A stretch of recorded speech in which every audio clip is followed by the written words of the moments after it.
For 2,000 years, one name has been synonymous with betrayal: Judas Iscariot, the disciple who kissed Jesus in a garden and handed him to soldiers for 30 pieces of silver. The man whose name became a word, a Judas, meaning traitor, in almost every language on earth. The story is so well known, it barely needs telling. Judas betrays Jesus. Jesus is crucified. Judas, consumed by guilt, hangs himself. End of story. Except it isn't the end of the story. Because in 1970, in a cave in Egypt, a decomposing leather-bound manuscript was pulled from the ground. It had been buried over there for 1,600 years, and when scholars finally translated it, after decades of delays, black market deals, and near destruction, what it said turned the entire story inside out. According to this document, Judas did not betray Jesus. Judas obeyed him. This is the Gospel of Judas, the text the church called heresy, the manuscript that spent 30 years in a freezer in a Long Island bank vault before anyone read it, and the question it raises about guilt, about history, about who gets to write the story, has never been satisfactorily answered. Act 1. The official story and its problems. To understand why the Gospel of Judas matters, you first have to understand what the official version of Judas actually says, and where it starts to crack. The four Gospels in the New Testament, Matthew, Mark, Luke, and John, all agree on the basic outline. Judas was one of the 12 disciples. He went to the chief priests, offered to hand Jesus over, received 30 pieces of silver, identified Jesus to soldiers with a kiss, and then died, either by hanging himself, according to Matthew, or by falling and splitting open, according to Acts. The two accounts of his death contradict each other directly, which is worth noting. But the Gospels are conspicuously vague on one question: why? Matthew says Judas was motivated by greed, the 30 pieces of silver. Luke and John say Satan entered him. Mark, the earliest Gospel, offers no motivation at all. The most important act of betrayal in Christian history, and the text can't agree on what drove it. There is also a theological problem that has quietly troubled Christian thinkers for centuries. If Jesus was the Son of God, if the crucifixion was the divine plan, if the resurrection was always going to happen, then what exactly was Judas betraying? He was, on this reading, a necessary instrument of salvation. Without Judas, no arrest. Without arrest, no crucifixion. Without crucifixion, no resurrection. Without resurrection, no Christianity. Origen, one of the most influential early Christian theologians, wrestled with this in the 3rd century. If Judas had not betrayed Jesus, he wrote, who would have? Someone had to. The plan required it. That question, did Judas have a choice, or was he fulfilling a role he was assigned, sat uneasily in Christian theology for centuries. Most theologians concluded he was guilty, regardless of divine necessity. He chose to do it. The manner of his death, suicide, in both versions, was taken as proof of his own guilt. And then someone found the other gospel. Act 2. The manuscript. Discovery, disappearance, and survival. The Gospel of Judas did not arrive quietly. The manuscript was discovered by Egyptian farmers near the town of Minya in the late 1970s. The exact circumstances are disputed, because the people involved had reasons to be vague. It was part of a collection of Coptic texts found in a limestone box in a cave. Alongside it were other documents, an early copy of a letter from Paul, a mathematical text, and a fragment of Exodus. The collection entered the Egyptian antiquities black market. This is where the story becomes as much a crime story as a religious one. The manuscript passed through the hands of dealers in Cairo and Geneva. It deteriorated badly, improperly stored, handled carelessly, and at one point left in a safe deposit box in Hicksville, New York, and then transferred to a bank vault in Long Island, where it sat for 16 years in conditions so cold and damp that by the time scholars finally got access to it, significant portions had crumbled to fragments. The dealer who held it for most of this period allegedly tried to sell it to Yale University and the University of Chicago. Both declined, partly over concerns about its legal status as a potential stolen antiquity. It sat, it crumbled. In 2000, a Swiss antiquities dealer named Frida Charles-Nussberger acquired it. Alarmed by its condition, she eventually transferred it to the Maecenas Foundation in Basel, Switzerland, which funded a team of expert conservators and Coptic scholars to restore it and translate it. What they found when they read it was not what anyone expected. The Gospel of Judas opens with a declaration. This is the secret account of the revelation that Jesus spoke in conversation with Judas Iscariot. In this version, Judas is not the least of the disciples. He's the only one who truly understands Jesus, while the other 11 disciples misunderstand his teachings, argue among themselves, and demonstrate their spiritual blindness in scene after scene. Judas alone grasped what Jesus is actually saying. Jesus takes Judas aside privately. He tells him, "You will exceed all of the disciples. You will sacrifice the man who clothes me." That phrase, "the man who clothes me," refers to the physical body. In the Gnostic theology underlying this gospel, the material body is a prison for the divine spirit. Death is liberation. What Judas does by handing Jesus over is not a betrayal, it is a gift. He is freeing Jesus from his physical form so that the divine spark within can return to heavenly realm. Jesus, in the Gospel of Judas, asked Judas to do this. Judas is not a villain. He is the most trusted disciple, chosen for the most important task, and condemned to be despised by every generation that follows, because only he and Jesus know the truth. Act 3.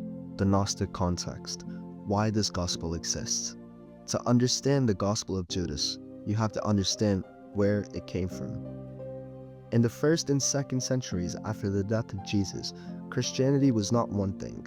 It was a constellation of competing movements, theologies, and texts, each claiming to represent the true teachings of Jesus, each accusing the others of distortion. One of the most significant of these movements was Gnosticism. The Gnostics, the name came from the Greek gnosis, meaning knowledge, believed that the material world was not created by the supreme God, but by a lesser, ignorant deity called the demiurge. The physical world was a trap. The body was a prison. Salvation came not through faith or ritual, but through secret knowledge, an understanding of the true nature of reality that the demiurge and his earthly servants were desperate to suppress. The Gospel of Judas is a Gnostic text. Specifically, scholars have identified it with a sect called the Cainites, a group mentioned by early Christian writers who apparently venerated figures the mainstream tradition condemned: Cain, Esau, the Sodomites, and Judas. To the Cainites, these were not villains. They were people who had resisted the tyrannical God of the Old Testament, the demiurge, and suffered for it. Judas in this reading was the greatest hero of them all. The text itself was almost certainly written in the 2nd century, not by Judas himself, obviously, but by Gnostic Christians drawing on earlier oral traditions. The earliest known reference to a Gospel of Judas comes from the church father Irenaeus, writing around 180 AD, who condemned it as fiction invented by those he considered heretics. This is where it gets politically interesting. The version of Christianity that eventually became dominant, what we now call Orthodox or Catholic Christianity, had very specific reasons to want Judas to be a straightforward villain. First, a guilty Judas provided an explanation for Jewish culpability in the death of Jesus. If Judas, a Jew, betrayed Jesus to the Jewish authorities, the story became one of Jewish treachery. This reading had catastrophic consequences across 2 millennia of Christian anti-Semitism. A Judas who was following Jesus' instructions dismantles that entire narrative. Second, Gnostic Christianity was an existential threat to emerging institutional church. If salvation came through secret personal knowledge rather than through priest, sacrament, and institutional authority, you didn't need the church. This expression The suppression of Gnostic texts was as much about power as it was about theology. The Gospel of Judas was declared heretical. Copies were destroyed.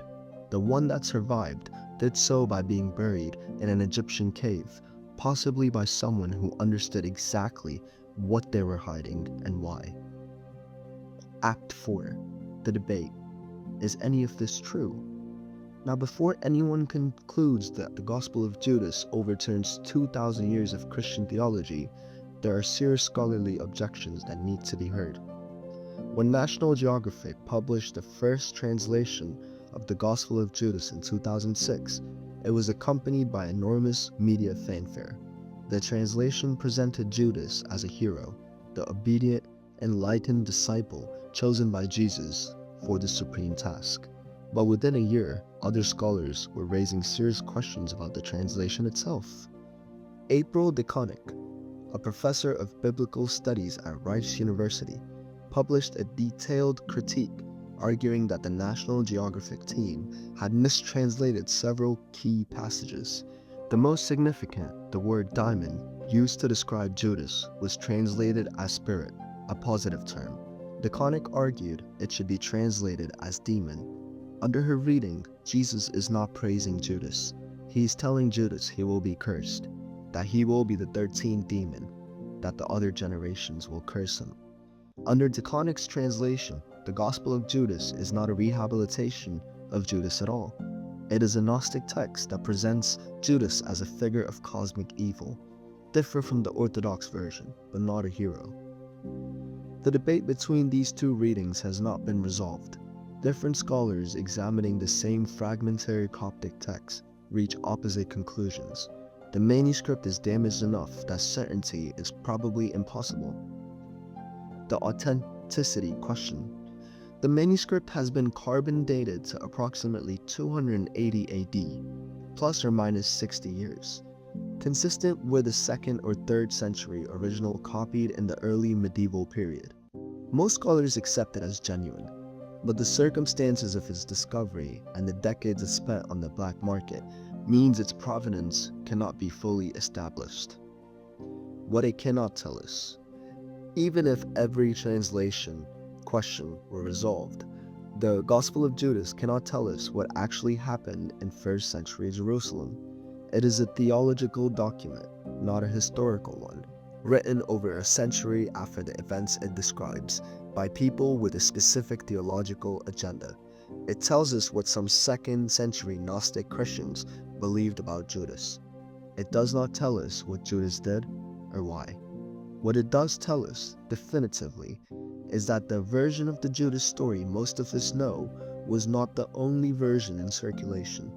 There were early Christians who read the betrayal completely different, who found in Judas not a villain, but a man who asked to carry an unbearable burden and condemned throughout history for doing exactly what he was told.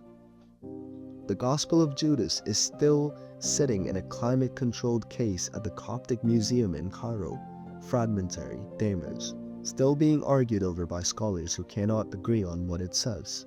But the question it raises does not require a perfect translation to land. If Judas was following instructions, if the kiss in the garden was not betrayal but obedience, then one of history's most enduring symbols of treachery was a man doing exactly what he was asked, condemned by everyone who came after, including the fate that this act made possible. History, as it turns out, is written by the people who decide which texts get buried and which ones get to survive. This one almost didn't. The church called it heresy. Someone hid it in a cave.